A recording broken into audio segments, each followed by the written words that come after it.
आज का टॉपिक है genome and human genome. Genome शब्द जो जोड़ा है वो जीन से जोड़ा है। तो पहले तो ये जीनोम है, इसके बाद ह्यूमन जीनोम प्रोजेक्ट, इसके पहले डीएनए फिंगरप्रिंटिंग। ये वाला जो टॉपिक है डीएनए फिंगरप्रिंटिंग होती क्या है। कोई भी, ये पहले लोग अनपढ़ होते थे, पढ़ाई लिखाई जानते नहीं थे, अपने स्वयं हस्ताक्षर नहीं कर पाते थे, ना इतना एक्टिविटी आ गई थी कि फोटो खींच ले ये हो, तो उस समय अंगूठा लगाया जाता था। आज भी कहीं कहीं पर अंगूठे लगाए जाते हैं। जैसे अपन लोग आजकल उपस्थिति का भी हो गया, क्लास में बच्चे आएंगे और एक मशीन रखी होगी बायोमेट्रिक, तो उसमें अंगूठा लगता है या उंगली लगती है, उपस्थिति हो जाती है। तो ये तो बहुत परमानेंट चीज है ये। लेकिन उससे भी ज्यादा आगे एक और आ गया है डीएनए फिंगरप्रिंटिंग। क्या है ये, पहले तो इंट्रोडक्शन के रूप में सुन लीजिए। शरीर के अंदर कहीं से भी कोशिका निकाल लिया किसी भी भाग से। अब कुछ नाम दिए हैं, जैसे मान के चलिए सीमंस, वीर से कोशिका निकाली, वेजाइनल फ्लड से निकाली, रूट हेयर से निकाली, कंकाल हड्डियां, जैसे मान लो कोई किसी आदमी मृत हो गया किसी कारणवश, तो 2-4 साल बाद पता चला तो उसके पास कुछ हड्डियां या जो भी चीज मिला उससे कोशिका निकाली, और कोशिका से क्या निकाला अपन ने, क्रोमोसोम, क्रोमोसोम के अंदर डीएनए। उन डीएनए को निकाल करके एक्सपेरिमेंट किया। जो एक्सपेरिमेंट से रिजल्ट आया, उस रिजल्ट इसको किससे मिलाया, उनके परिवार के लोगों से, मदर, फादर, ब्रदर या और भी परिवार के लोगों से मैच कराया। तो ये समझ में आ जाएगा कि इसी परिवार से जुड़ा हुआ है। इससे जानकारी के लिए क्या नाम दिया है, डीएनए फिंगरप्रिंटिंग। फिंगर का मतलब ये नहीं कि उंगलियों से, सिर्फ डीएनए से चेक करना। डीएनए के जैसा बनावट होगी, जैसे खांचा होगा, वही स्थिति इनके पेरेंट्स की भी होगी या बच्चों की होगी, उससे मैचिंग कराया जाता है। तो है क्या, कहीं से भी मुख्य रूप से रूट हेयर कर दिया इन्होंने, ये नीचे वाले जो बाल होते हैं इसके नीचे से इनकी जो हमने नाम लिए हैं, जिन भागों से, यहाँ की एक्चुअली में कोशिका काफी बड़ी होती है और उससे डीएनए सुगमता से निकल आती है। और ये कोई डीएनए आपने ये निकाल लिया, ये निकाल लिया, तो सबसे पहले इस डीएनए को क्या करते हैं, सबसे पहले मुख्य स्थान, ये हुआ, ये हुआ, ये हुआ, जो मुख्य स्थान का नाम है पैलिड्रम, उस स्थान का नाम क्या है, पैलिड्रम। पैलिड्रम से इसको क्या कर देते हैं, स्पॉट कर देते हैं, उस स्थान का नाम क्या है, पैलिड्रम। फिर इसमें पैलिड्रम जहां जहां पर निशान लगे हैं, एक एंजाइम होता है एंडोन्यूक्लियस, आणविक कैंची। ध्यान रखना, ये जो शब्द नाम लिया है आणविक कैंची के नाम से प्रसिद्ध है, एंडोन्यूक्लियस।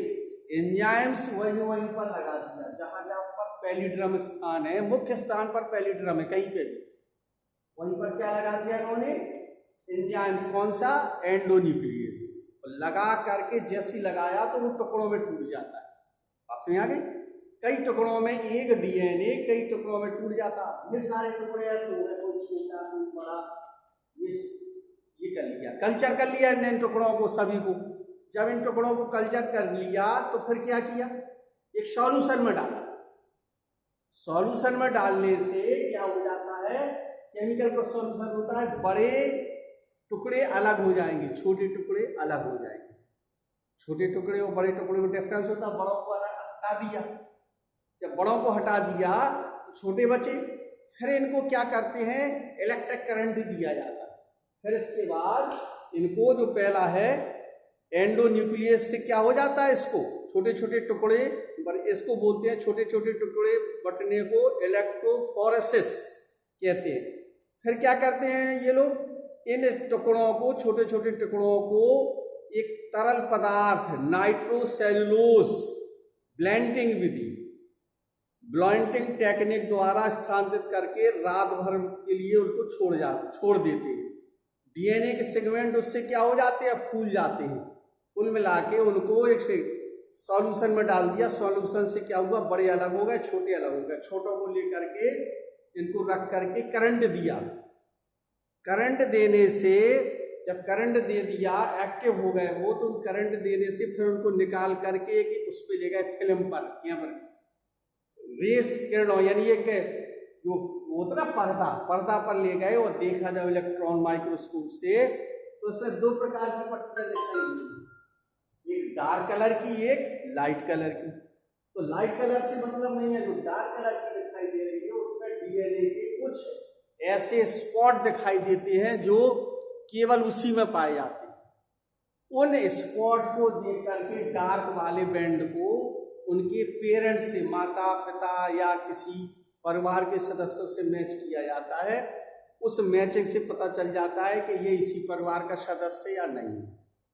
इतनी सारी प्रोसेस की जाती है किसमें, डीएनए फिंगरप्रिंटिंग में। क्या क्या है इसकी जरा हेडिंग सुन लीजिए। सबसे पहले तो क्या करते हैं, आइसोलेशन ऑफ डीएनए, डीएनए को अलग करना। फिर क्या है, कौन सा, एंडोन्यूक्लियेज, रेजिस्ट्रेक्शन एंडोन्यूक्लियेज एंजाइम, जिसको आणविक कैंची कहते हैं, इससे उसको तोड़ दिया अलग अलग, इलेक्ट्रोफोरेसिस कहते हैं। फिर तीसरा क्या किया, मेम्ब्रेन, संश्लेषण झिल्ली द्वारा इनको क्या किया, सॉल्यूशन में डाल दिया और फूल जाते हैं ये काफी समय बाद। फिर इसके बाद जेल वाली स्कीम पर, जेल पर उपस्थित खंडों जेल में के उसमें डाल देते हैं, जिससे क्या हो जाता है और साफ दिखाई देने लगते हैं। और फिर डीएनए फिंगरप्रिंटिंग, माने फिंगरप्रिंट मतलब उस पर लाते हैं स्क्रीन पर फिल्म बनाते हैं। फिल्म से क्या हो जाता है, दो प्रकार की संरचनाएं बनती है, एक डार्क बैंड के रूप में, दो पट्टियां दिखाई देती है कि लाइट बैंड के रूप में। तो लाइट बैंड तो दिखेगा नहीं, उसके अंदर का जो डार्क बैंड होता है उसमें कुछ विशेष खांची स्पष्ट दिखाई देती है, किसके, डीएनए। जो छोटे छोटे टुकड़े जो फूल करके फैल गए थे, उन टुकड़ों को, उन खांचों को किससे देखा जाता है, उनके पेरेंट्स से या किसी परिवार के सदस्य से मैच किया जाता है। तो लगभग ये क्या होते हैं, समान होते हैं। अपवाद के रूप में कभी कभी क्या होता है, किसी के मैच मदर से करते हैं, किसी के फादर से करते हैं, वो अपवाद के रूप में, तो इसको क्या बोलते हैं, डीएनए फिंगरप्रिंटिंग। दूसरा टॉपिक है जीनोम। क्या है genome and human genome project, इसका इंट्रोडक्शन सुन लीजिए पहले। है क्या ये जीनोम, का अर्थ दिया इन्होंने जीन से। तो जीन जो होता है उसकी परिभाषा क्या है, जीनोम की, के गुणसूत्रों के हैप्लॉइड सेट में जीनों की कुल सेट जो जेनेटिक यूनिट के रूप में पेरेंट से ऑफस्प्रिंग में पहुंचती है। फिर से सुन लीजिए, क्रोमोसोम के हैप्लॉइड सेट में जीनों के कुल सेट जो जेनेटिक यूनिट के रूप में पेरेंट से ऑफस्प्रिंग में जाते हैं, उनका नाम दिया इन्होंने क्या, जीनोम। विकलन, इन्होंने इसका बारे में जानकारी दी थी। और थॉमस रॉडरिक 1986 इन्होंने इसका नाम दिया था जीनोमिक्स, जीनोम जो पढ़ रहे हैं पल। और जीनोम के अध्ययन किया है, इसको बोलते हैं बायो इन्फॉर्मेट, जैव सूचना विभाग के अंतर्गत इसका क्या किया जाता है, अध्ययन किया जाता है। ये इंट्रोडक्शन है जीनोम का। प्रोजेक्ट है ये, काफी महत्वपूर्ण है प्रोजेक्ट, ध्यान रखना, इसलिए इसको लापरवाही नहीं लेना, जीनोम वाला टॉपिक है। अब इसकी विशेषताएं क्या है जीनोम, इसकी आवश्यकता क्यों पड़ी, तो इसमें कुछ पॉइंट दिए हैं। विशेषताएं क्या है, दो तीन पॉइंट सुन लीजिए। जीन की संख्या 30,000 है। यह आंकड़े पूर्व से अनुमानित जीन संख्या से भिन्न होती है। प्रत्येक जीन में लगभग 3000 क्षार स्थित होते हैं, जिनके आकार भिन्न भिन्न होते हैं। सबसे बड़ी जीन होती है डिस्ट्रोफिन। सबसे बड़ी जीन कौन सी होती है, डिस्ट्रोफिन, जिसमें लगभग 2.5 करोड़ क्षार सम्मिलित होते हैं। मानव जीनोम में कुल 3164.7 करोड़ क्षार की जानकारी प्राप्त है अभी तक। इसके बाद RFLP, रजिस्ट्रेक्शन फ्रेगमेंट्स लेंथ पॉलीमॉर्फिज्म का उपयोग करते हैं इस प्रोसेस में। एक है PCR, polymerase chain reaction. PCR का नाम मिलेगा अपन को बायोटेक्नोलॉजी में, ध्यान रखना। पॉलीमरेज चेन रिएक्शन का उपयोग किया जाता है। तीसरा दिया है electrophoresis and other tools of techniques. Electrophoresis एवं अन्य उपकरण तरीकों से इसका उपयोग किया जाता है जीनोम की जानकारी के लिए। BAC बैक्टीरियल आर्टिफिशियल क्रोमोसोम का उपयोग किया जाता है। अंत में YAC ईस्ट आर्टिफिशियल क्रोमोसोम। इतनी टेक्नोलॉजी का अध्ययन इसके अंतर्गत जीनोम के अंतर्गत किया जाता है और जीनोम में जीन की संरचना निकाल करके परीक्षण करके कुल मिला के सारांश क्या निकलता है। सारांश का मतलब ये है कि अगली पीढ़ी में जो जीन जा रहे हैं अच्छी वैरायटी की है कि नहीं, ये उसका सारांश।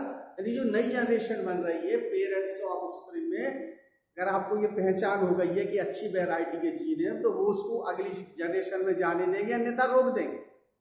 अच्छी किस्म के जीन जो नई जनरेशन होगी वो अच्छी वैरायटी की होगी। कुल मिला के सारांश ये निकलता है। तो इसकी विशेषताएं जो बता रहे हैं वो उसमें क्या है कि इस परियोजना द्वारा मानव जाति को के संपूर्ण जीनोम की जानकारी प्राप्त होती है।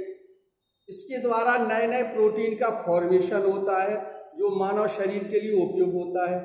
इससे क्या होता है, आनुवांशिक इंजीनियरिंग द्वारा परिवर्तन व वांछित कैरेक्टर में सुधार किया जा सकता है। जीन्स की पहचान होने पर अनेक रोग, कैंसर इत्यादि सरलतापूर्वक इनको समझ करके उनका उपचार, औषधियां बनाई जा सकती है। बुढ़ापा रोकने, मृत्यु पर विजय प्राप्त की कल्पना की जा सकती है जीनोम की जानकारी से। ध्यान रखना, क्लोनिंग वगैरह से। इस परियोजना से शिशु के जन्म से पूर्व ही जीन संबंधी सभी रोगों की जानकारी करके इनका समय रहते उपचार किया जा सकता है। ये सभी किस्में दे दी उन्होंने जीनोम। यानी कुल मिला के इस जीनोम प्रोजेक्ट का अर्थ है कि पूर्व में जानकारी ये जीन को निकाल करके, जैसे नहीं वो बताया था एम्नियोसेटेंसिस, एम्नियोन वाला थ्रेड लेकर के देखा कि ये जो है जो अगली जनरेशन डेवलप हो रही है वो किस प्रकार की है, सही लक्षण है कि रोगग्रस्त तो नहीं है, ये जो नई जनरेशन है मेल है कि फीमेल है। लेकिन इसमें और पहले के दे दिया इन्होंने, जहां से हमने बताया कि स्पर्म का निकाल लिया इन्होंने DNA, या वेजाइनल फ्लड माने फीमेल के सीमन से सेल्स निकाल के DNA टेस्ट कर लिया। कई प्रकार के जीन, DNA में ही जीन पाए जाते हैं, उन जीन को टेस्ट कर लिया क्योंकि यही जीन जेनेटिक कोड के द्वारा अगली जनरेशन में जाती है। इतना इसका इंट्रोडक्शन पढ़ लेना।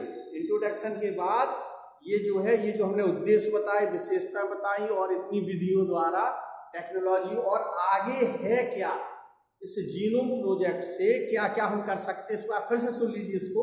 इस जीनोम प्रोजेक्ट से आगे चल के क्या क्या लाभ है इसके। इस परियोजना से जीन की पहचान होने पर अनेक रोग जैसे कैंसर आदि को समझा जा सकता और औषधि तैयार की जा सकती है। बुढ़ापा रोकने, मृत्यु दर पर विजय प्राप्त करने की कल्पना की जा सकती है। वही अभी हमने बताया। शिशु के जन्म से पहले अनेक रोगों की या उनके लक्षणों की जानकारी मिल सकती है।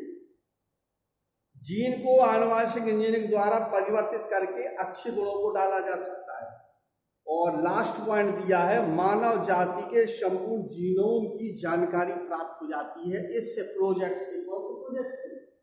ह्यूमन जीनोम प्रोजेक्ट से कुल मिला के मनुष्य के स्वयं की जानकारी और उससे जो नई जनरेशन का निर्माण हो रहा है उसके बारे में, किसके कैसे करैक्टर है, कैसे लक्षण है, रोगग्रस्त है कि स्वस्थ है कि वो छोटा है कि लंबा है, बीच का है, अनेक प्रकार की जानकारियां उन जीन से एक पीढ़ी से तो पता चली जाएगी, एक पीढ़ी की दूसरी पीढ़ी का भी पूरा बायोडाटा प्राप्त हो जाता है। इस कंडीशन का नाम दिया ह्यूमन जीनोम प्रोजेक्ट। और DNA फिंगरप्रिंटिंग हमने आपको बता ही दिया। अब जो अगला टॉपिक रहेगा वो पढ़ेंगे DNA रेप्लिकेशन, मतलब DNA अपने समान नए DNA RNA का निर्माण कैसे करता है। आखिर है तो वही टॉपिक DNA वाला। DNA ये तो सब जीनोम में दे दिया, फिंगरप्रिंटिंग में भी DNA दे दिया, लेकिन अब अपन को पढ़ना है कि DNA RNA अंदर पढ़ा था कि DNA अपने समान नए DNA और RNA का निर्माण करता है, जबकि RNA में लक्षण नहीं पाया जाता। तो ये अपने समान नए DNA कैसे बनाता है, इसकी प्रोसेस है DNA द्विगुणन, या डीएनए का रेप्लिकेशन, ये अगले टॉपिक।